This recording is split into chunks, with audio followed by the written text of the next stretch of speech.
अहो कष्टी आणि भाराकांत जन हो, तुम्ही माझ्याकडे या, मी तुम्हाला विसावा देईन.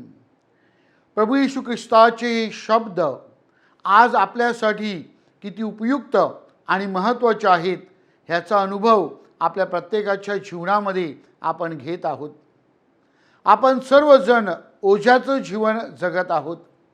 वेगवेगळ्या प्रकारचे ओझे म्हणजेच कंपॅरिझनचे ओझे म्हणजे तुलनात्मक ओझे किंवा एखाद्या गोष्ट मिळवण्यासाठी जी धडपड किंवा आपल्याला कष्ट करावे लागतात त्याचे ओझे किंवा आपल्या दैनंदिन जीवनातील ज्या आपल्या गरजा आहेत त्या गरजा व्यवस्थित करण्यासाठी ज्या आपल्याला धावपळी कराव्या लागतात त्याचं ओझं किंवा आपल्याला जी नैतिकता ढासळलेली आहे त्या नैतिकतेचं ओझं अशा अनेक प्रकारच्या ओझ्याखाली आपण जीवन जगत आहोत.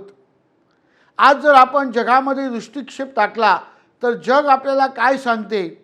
जग आपल्याला सांगते मिळवा, कम अँड अचीव, आणि त्याद्वारे सुख अनुभवण्याचा प्रयत्न करा. परंतु जेव्हा आपण ते सुख मिळवण्याचा प्रयत्न करतो तेव्हा आपल्याला दिसते की जी हाव आहे या हावेला सीमा नाही. जग आपल्याला सांगते कम अँड डॉमिनेट, कंट्रोल, म्हणजे सत्ता गाजवा. परंतु त्या सत्तेच्या हावेपोटी देखील आपण जीवन जगण्याचा प्रयत्न करतो तेव्हा आपल्याला दिसतं की ही सत्ता देखील आपल्याला सुख आणि शांती देऊ शकत नाही. जग आपल्याला सांगतं की पैसा, संपत्ती, धनदौलत ह्याच्यामध्ये जणू काही तुम्ही सुख मिळवण्याचा प्रयत्न करा. परंतु आपल्याला दिसून येतं की आज आपली सुबकता वाढलेली आहे, आपली संपत्ती, आपली घरदारं ही सुशोभित झालेली आहेत, परंतु शांती, आनंद, सुख ह्यापासून आपण वंचित आहोत. आणि म्हणून या पार्श्वभूमीवर ख्रिस्त सभा आज या उपासना वर्षातील 14व्या रविवारी, ज्याला आपण श्रद्धाबांधणी रविवार म्हणून संबोधतो, या श्रद्धाबांधणी रविवारी एक सुंदर अशी शिकवण आपल्याला देत आहे. आजच्या पहिल्या वाचनामध्ये आपल्याला सांगितलेलं आहे की झकर्या संदेष्टा म्हणतो की आपला राजा हा युद्धासाठी घोड्यावर स्वार करत नाही, तर आपला राजा हा गाढवावर स्वार करतो. म्हणजेच आपला राजा हा लढाई करून सत्ता गाजवण्यासाठी येत नाही, तर आपला राजा हा नम्रतेचा जणू काही उच्चांक गाठण्यासाठी, आपल्याबरोबर चालण्यासाठी, आपल्याबरोबर एक होण्यासाठी येत आहे. आणि म्हणूनच झकर्या संदेष्टा आपल्याला दाखवून देत आहे की खरी सत्ता कुठे आहे? ती नम्रतेमध्ये आहे, ती दीन होण्यामध्ये आहे, ती परमेश्वराबरोबर एकरूप होण्यामध्ये आहे, परमेश्वराला शरण येण्यामध्ये आहे, आणि ते आपण लक्षात ठेवलं पाहिजे. आजच्या दुसऱ्या वाचनामध्ये संत पौल रोमकरास लिहिलेल्या पत्रामध्ये आपल्याला आठवण करून देतो की आपल्या सर्वांना परमेश्वराने पवित्र आत्मा दिला आहे. बाप्तिस्मा झालेल्या सर्वांना या पवित्र आत्म्याची देणगी आहे, आणि म्हणून या पवित्र आत्म्याला आपण जागृत केलं पाहिजे. या पवित्र आत्म्याच्या ठायी आपण जीवन जगले पाहिजेत. या पवित्र आत्म्याच्या विरुद्ध म्हणजेच देहाचं जीवन आपण न जगता आपण आत्म्याचं जीवन जगलं पाहिजे. आणि जेव्हा आपण आत्म्याचं जीवन जगतो तेव्हा खऱ्या अर्थाने आपल्याला परमेश्वराच्या सुखाचा आणि शांतीचा अनुभव येत असतो. आणि शुभवर्तमानामध्ये प्रभू येशू ख्रिस्त सुंदररित्या आपल्याला त्याची शिकवण देत आहे की तुम्ही माझ्याकडे या. होय माझ्या प्रिय बंधू भगिनींनो, परमेश्वरामध्ये सुख आहे, परमेश्वरामध्ये शांती आहे, परमेश्वरामध्ये खरं सौख्य आहे, हे आपण लक्षात ठेवलं पाहिजे. आणि म्हणून आपली श्रद्धा जी आहे त्या श्रद्धेवर चिंतन करण्यासाठी ख्रिस्त सभा आज आपल्याला आमंत्रित करीत आहे. श्रद्धा म्हणजे परमेश्वराला शरण येणे, आणि परमेश्वराची जी शिकवण आहे म्हणजेच परमेश्वराचं जे जू आहे, परमेश्वराच्या ज्या आज्ञा आहेत, परमेश्वराचा जो शब्द आहे, परमेश्वराच्या ज्या योजना आहेत त्याचा स्वीकार करणे.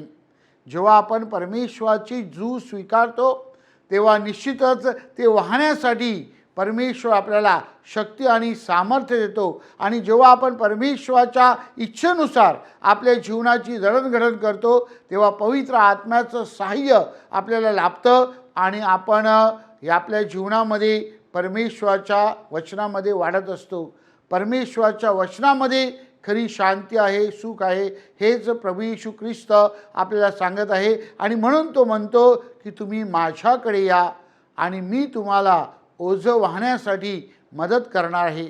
होय माझ्या प्रिय बंधू भगिनींनो, प्रभू येशू ख्रिस्त आपल्याला आपल्या जीवनामध्ये सहाय्य करण्यासाठी तयार असतो. मात्र त्या प्रभूचं आमंत्रण आपण स्वीकारतो का? त्या प्रभूकडे आपण जातो का? शुभवर्तमान आपल्याला शिकवतं की ज्या ज्या व्यक्तीने प्रभूचं सहाय्य घेतलं, जी जी व्यक्ती प्रभूच्या चरणाशी आली, ज्या ज्या व्यक्तीने प्रभूला आमंत्रण दिलं, त्या सर्वांना प्रभूने आशीर्वादित केलं आहे आणि त्या सर्वांचं जीवन बदललेलं आहे. त्या सर्वांना एक नवीन जीवनाची देणगी प्राप्त झाली आहे. आपल्याला जे ओझं आहे ते ओझं जर दूर करायचं असेल आणि या ओझ्यापासून आपल्याला अलिप्त व्हायचं असेल, खऱ्या सुखाचा आणि शांतीचा अनुभव घ्यायचा असेल, तर प्रभूची जी शिकवण आहे, माझ्याकडे या, मी तुमचं ओझं वाहण्यास तयार आहे, ती आपण स्वीकारलं पाहिजे आणि त्यानुसार आपण आपल्या जीवनाची जडणघडण केली पाहिजे. श्रद्धाबांधणी रविवार साजरा करीत असताना ख्रिस्त सभा आपल्याला आपल्या स्वतःच्या वैयक्तिक श्रद्धेवर चिंतन करण्यासाठी आमंत्रित करीत आहे आणि ही आपली श्रद्धा मजबूत करून त्या श्रद्धेचं प्रकटीकरण विशेष करून आपल्या कुटुंबामध्ये म्हणजेच आपल्या मुलाबाळांमध्ये ही श्रद्धा वाढविण्यासाठी आपल्याला काय करता येईल आणि त्यावर आपल्याला कसं लक्ष केंद्रित करता येईल त्याकडे आपण लक्ष द्यायचं आहे. विशेष करून आज आपण संडे स्कूलला देखील सुरुवात करीत आहोत आणि म्हणून या संडे स्कूलमध्ये आपल्या मुलांनी वारंवार जावं, तिथे त्यांच्या श्रद्धेमध्ये जी वाढ होत आहे त्या श्रद्धेविषयी चौकशी करावी आणि ती श्रद्धा मजबूत करण्यासाठी आपण मदत करावी, म्हणून आपण प्रयत्न करायचे आहेत. पालक म्हणून आपली ही भूमिका आपण लक्षात घ्यायची आहे.